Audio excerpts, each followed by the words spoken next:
ารย์ขออนุญาตสอบของเนี่ยพากันมาซ่าแหละรถทัวร์เขานะใช้พวกมาซ่าเอาไปเฮ็ดมูเฮ็ดกลับแล้วมาแล้วมันเลยเจ้าสองคนนี่แหละถามมันแล้วแม่มึงจังใดได้อยู่วะบ่ได้นะอาจารย์เบิ่งน้ำมูโดยสู่บ่เข้าใจตัวใดกูสิบอกเข้าใจหมดเลยสู่พยายามมาเฮียนไว้ได้แม่สู่มาซาตลอดใดเดี๋ยวสู่สิบ่มีสิทธิ์เสงเปลี่ยนได้แบกมาเฮียนซ่ามึงกันตัวกูไปหับมึงแต่เช้ามึงยังบ่ตื่นเลยตื่นแต่เช้าเด้อสู่กับพยายามตื่นเช้าๆเด้จดเอาส่งอาจารย์ตัวเนาะแม่นส่งอาจารย์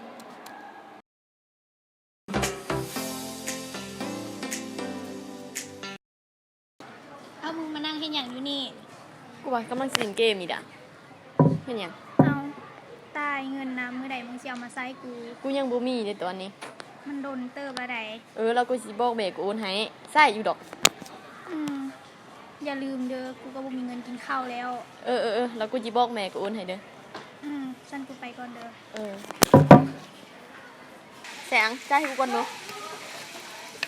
ก็ได้แต่ว่าเทื่อหน้าน่ะมึงต้องเอามาใส่กูได้ใช่อยู่ดอกจ่ายให้กูก่อนอ้ายเช็คบิลแน่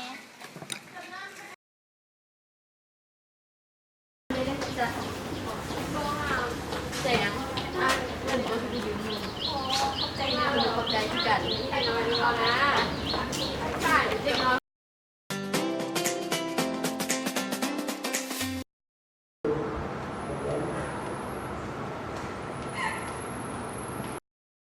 เขาว่าสิถามเพิ่นแหละก็อยากเป็นตัวแทนนั่นบ่เขากำลังขายเครื่องอยู่นะเครื่องอีหยังเอาเครื่องแบบเสื้อผ้าออนไลน์เขาเจ้าเอามาแต่จีนนะเพิ่นอยากเป็นตัวแทนบ่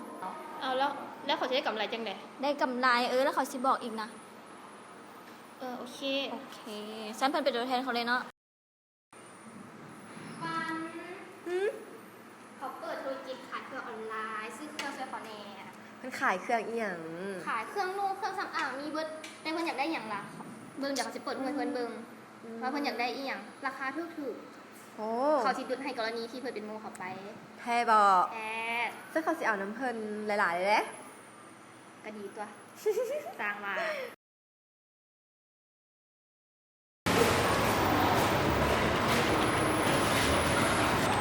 วันเรื่องส่งสร้างของนั้นนะได้เลยเอาเรื่องหรอแม่ได้แล้วผู้หญิงชอบที่เขาดูแล้วคนขอบคุณตัวเลยบอกเอาใครส่งเลยเพราะว่าสั่งแล้วแบบลืมได้ต้องได้เอาถ้าลูกเจ้าเขาไม่ได้ทำอะไรเอาก็ยังเป็นอย่างนี้ตู้มีความรับผิดชอบเลยเอาไม่ได้เป็นอะไรนะแล้วเขามีเงินเด้แล้วก่อนสั่งบุกี้สนามมีบูมีแล้วก็มีอย่างนี้นะ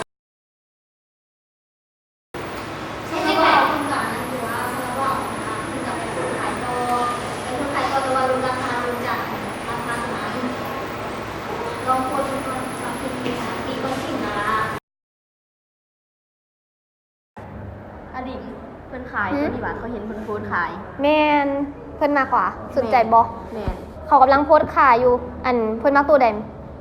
มักตัวนี้อ๋อได้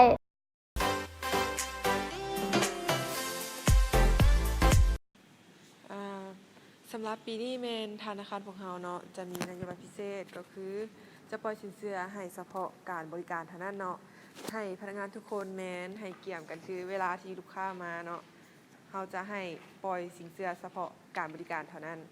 มีแต่ว่าให้ทุกคนเฮ็ดตามนี้เนาะโอเคเนาะโอเคปฏิบัติตามนั้นเลย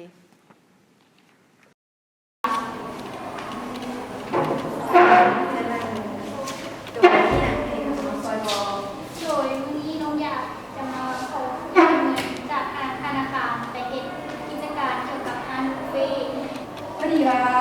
ช่วงนี้เนาะทางธนาคารของเรามีนโยบายให้กับสินเชื่อเกี่ยวกับการบริการที่ดีเลยมีแต่ว่าให้ทุกน้องๆประกอบเอกสารตามนี้เลยเนาะแล้วเอามายื่นทางธนาคารของเราโดย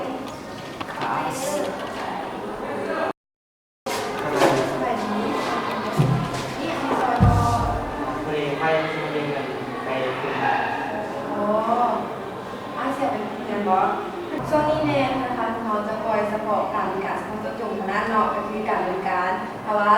สนใจเนาะในการบริการประเภทต่างๆหรือว่ามีกิจการใดที่สนใจอยากจะเฮ็ดแม่นให้เข้ามาหาพวกเขาได้เนาะเกี่ยวกับการบริการนั้น